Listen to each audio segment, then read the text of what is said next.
Hey, what's up, guys? It's Two Awesome Men. And this review is over the new Alice Through the Looking Glass movie. Very beginning of this video will be spoiler free, but we're gonna have a little section at the very end of the video that will have some. We'll discuss a few spoilers about the film, but we'll let y'all know before we actually get there, so you can just press stop on this video whenever you want. In this film, Alice, played by Mia Wasikowska. Alice has been following in her late father's footsteps as a captain of his ship. After a long voyage, she returns only to find out that her ex-fiance is wanting to take her father's ship, and she must give him the ship or he will take their family house. And after discovering that her mom has already agreed to this deal, she and her mother have a falling out, and she ends up seeing a butterfly that she believes is her friend Absalom, who she was introduced in the first film, I believe, as a caterpillar. She follows him into the magical world of Underland, which, just so you know, it is called Underland, not Wonderland. So she follows him there, and she finds out that the Mad Hatter, played by Johnny Depp, is deathly ill because no one, including Alice, will believe that his family is actually still alive. So, in order to save the Mad Hatter, she has to steal this device called the Chronosphere from Time himself, played by Sacha Baron Cohen, so she can go back in time and prevent the Hatter's family's death. This movie, it wasn't really a necessary sequel, because, I realize that the only reason why they probably made this sequel because the first one actually made over $1 billion, Yeah, which surprisingly. I had no idea that was Yeah, we actually looked it up just a couple minutes ago. yeah, and so that was really surprising to us. Yeah, but about this movie, I don't really want to say that it was like an awful movie. Like, if you want to see it, you can go ahead. I don't like recommend that you don't see it, but it was by far a good movie. Okay, so first of all, this movie, it wasn't. I'm not. It was by far not like a great film. Now you actually liked it a bit more than I did. Yeah, not much, but yeah, a little bit. Yeah. So we don't. But even though I don't like it a lot, like I didn't love it, I don't want to bring up those points right now. Right now, I'm going to go ahead and bring up the pros, the things that we did actually like about this movie. And one of the biggest thing about this movie was the visual. It was very visually appealing. I honestly think that's one of the biggest parts that they did well. I mean, this whole through the entire movie, I honestly felt that I was pretty high, and I feel like that's an accomplishment if you're making a Alice in Wonderland movie. It's pretty. So I think they succeeded at that step. Yeah, you're also considering the guy who wrote it was high whenever he did actually write it. So, yeah. It was really a fun film to watch. Also, the costume designer, I have to give like major props to the costume designer. It was really cool. Not only in like the setting of Underland, but also in the actual like human world, the costume design. Like it was like in the old timey like sort of like 1700s feel. Yeah. And like the costumes that they wore is just really nice looking. Even though I didn't really like that side of the story, the human side, it still looked nice. Another pro I like to bring up is the acting. Now, the acting itself, whenever we're talking about like something like the acting in the human part of the world outside of Wonderland, that acting is done really well. But whenever we go to the acting inside Wonderland, it's actually done pretty good because it's just really strange. Yeah, and the theme of the movie is strange, so I can't really say too much negative about the strange acting because it really fit in to the concept of the movie. But like the Mad Hatter in the first movie, to be honest, I didn't really like him. I don't know. I just thought he was a little too strange. But in this movie, I actually sort of like the character of the Mad Hatter. I don't know what Johnny Depp did differently, like specifically, but I just liked him a little bit more in this movie. Well, this is our pros for this film, and now we'll go ahead and get to the cons. Yeah. So now we're off to the cons of this movie, and I think my biggest con about this movie is that the film, the parts outside of Wonderland, where she's actually on Earth in the human world, it's so uninteresting. I don't even give like a fourth of a crap about any of it. Like I seriously don't. There's nothing like at all compelling that makes me want to actually watch those scenes and actually know what's going on. Yeah, I agree. And I like this sort of goes into it because like the first half, or not the first half, but like the beginning of the movie is set in the human world, and really even after she gets to Underland, just like the first half of the movie, just feels like it's a sequel that shouldn't have been made. I mean, I know that there's an actual sequel to the book Alice in Wonderland that's called Through the Looking Glass, but I feel like the first movie wasn't strong enough to be made a sequel to be made for it. Yeah, exactly. Because there's just so many parts. I feel like there's so many plot points that were just like forced. Yeah, it's like the writers are like, oh, we gotta make a sequel. We made over $1 billion the first movie. Now let's make a sequel and just write a story and whatever we want to write about. Yeah, exactly. And the fact that we have the Mad Hatter is very ill, and it just doesn't make it.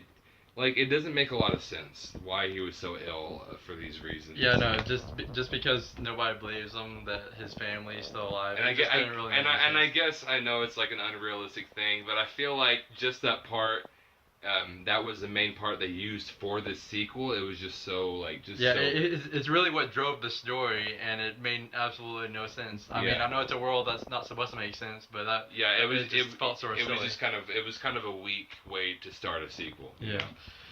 And another thing is that the time is like an actual person, and I understand that calls for time puns, but they actually threw in a little bit too much time. Yeah, puns. like seriously, man, I freaking understand. Your name is Time. They got you a don't little have tired to give after a us while. freaking 5 puns every scene that he's in. It's sort of like Mr. Freeze from Batman and Robin. It's not that bad.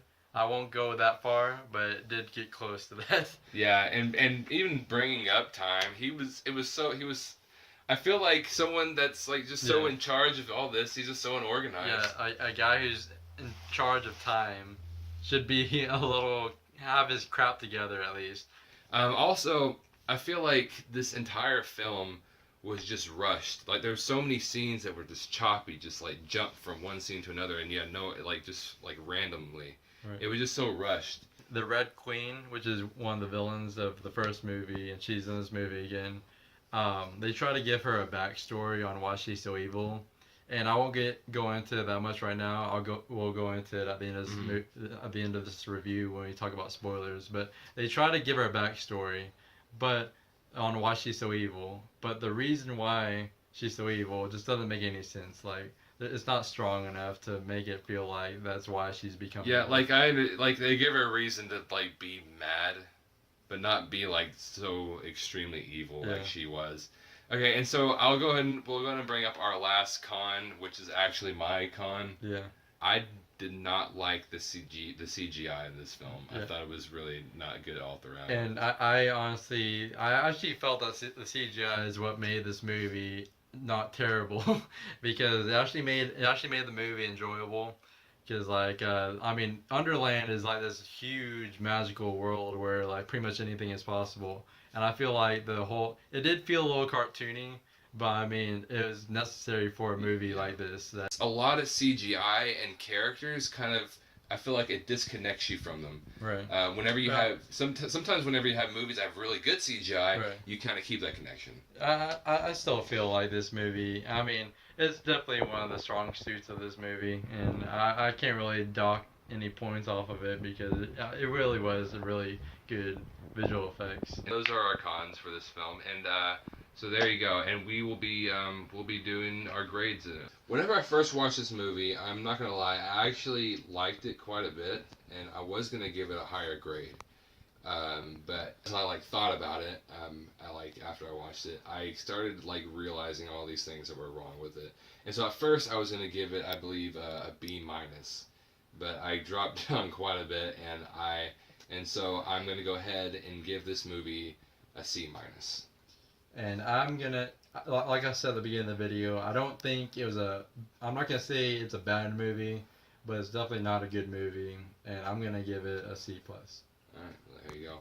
Thank you for watching this video, and if you would like to, if you're interested, you can go ahead and click subscribe on our YouTube channel, and you can go ahead and go on there, watch some of our videos. Yeah, we also have a Facebook page and an Instagram and we have a Twitter, Yeah, but we haven't really set up the Twitter or the Instagram, but Yeah. you can still like those. Yeah, we'll be doing stuff on there more often, but the Facebook page, we put up updates all the time. So yeah, so there you go. There's our review for Alice Through the Looking Glass. Thank you so much. Thanks. Bye. If you people haven't seen this movie, just stop right here, or I don't care what you do. You can watch the spoilers if you want to. I can't control you. Do what you want. We're about to do spoilers. Alright guys, so get ready. This is our spoiler section. So, for any of you people who decide not to listen to me the first time around, get off. We're doing spoilers. Okay? So, my first spoiler that I would like to bring up is that I realize I already brought this up about how I couldn't give a fourth of a crap about anything out of Wonderland, but I would like to go ahead and bring up a little bit more and say, just in case this is a spoiler, I guess, she lives, okay? I guess we all realize. The movie. Yeah, I'm sorry to all you people who didn't realize that. She lives. But once she actually leaves Wonderland or Underland or whatever you want to call it, once she leaves that place, I just want the movie to end. It's not like beforehand I was wanting to go. It's not like I was wanting the Wonderland part to go like a lot longer. It's just that it was over. I couldn't care about anything outside of that, and it just made it non-compelling. There was nothing about it that I liked. I just wanted it to be over. And also we have about the scene with the Mad Hatter. Yeah, to continue on with what we said previously about the storyline of the Mad Hatter being deathly ill because no one would believe him. Yeah, there's a part in the middle of the movie whenever Alice comes back to where the Mad Hatter is, and he's like literally about to die. Like he came pretty close. He was literally on his deathbed, and she literally rushes in and tells him that she believes that his family is still alive. And once she says that, he automatically, all of a sudden, comes back to life. There was no gradualness. And his color comes back and everything, and it's like... And he just hops up like, okay. And who are you, Tinkerbell? Yeah.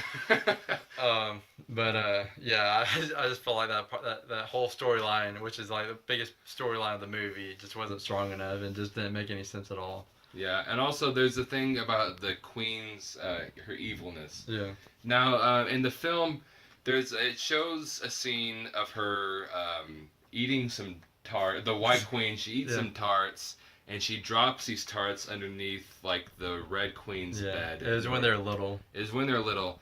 And I understand that there's also a scene in which the White Queen is given the throne instead of the Red Queen, but continuously through the movie, they always refer back to the scene where she drops the tarts into the bed. Yeah, it makes no sense. Like that's the most and why I'm saying that is they keep on bringing it up, and it seems like that is what made the queen so evil is because the White Queen dropped some freaking tarts under her bed. Like, okay, big deal.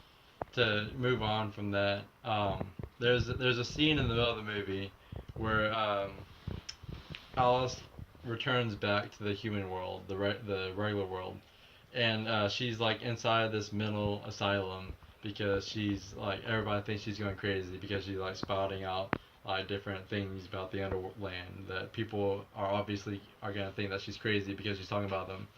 So like she's tied up, and she like immediately breaks out of the asylum, and she is able to return back to Underland. And I believe I believe also the mom also like let her out and helped out. Helped. Yeah, and so. But which I had no problem with that scene. Like it would make sense that people would think she's crazy. Yeah, exactly. And she gets back to Underland, and the movie continues on in Underland. But at the end of the movie, when she gets back, that whole scene of her being in the asylum, they don't make any mention of it at all. Yeah, not even her mom helping her, not her running out, nothing. And especially in that time period, Like, if a woman was to escape a mental asylum, you would think that they would be like coming after her. Yeah, exactly. And I don't know, it just felt really out of place, that whole scene. Yeah. Also, another thing I would say, and it was just like the first one. Okay. In the first one, she started off really shy. In the second one, she didn't start off as shy, but she didn't have a lot of confidence to make a decision. Okay. And it started off like that. She wasn't able to make this decision, and she goes through the journey in Wonderland, and all of a sudden she comes back, and bam, she has this huge amount of confidence to make this big decision, which she didn't have at the beginning. I don't really know why in the first movie wasn't able to build up that confidence to make Right. the decision in the second movie, but Right. whatever. It's just bam, she just had that automatic burst of confidence to make that decision. Yeah. And so those were pretty much all the spoilers. We wanted to have this section of the movie because most of the big cons that we had, we couldn't really discuss without like going into spoilers. So we just wanted to have this section so we'd be able to talk about it Yeah, and exactly. further explain why we didn't like this movie that much.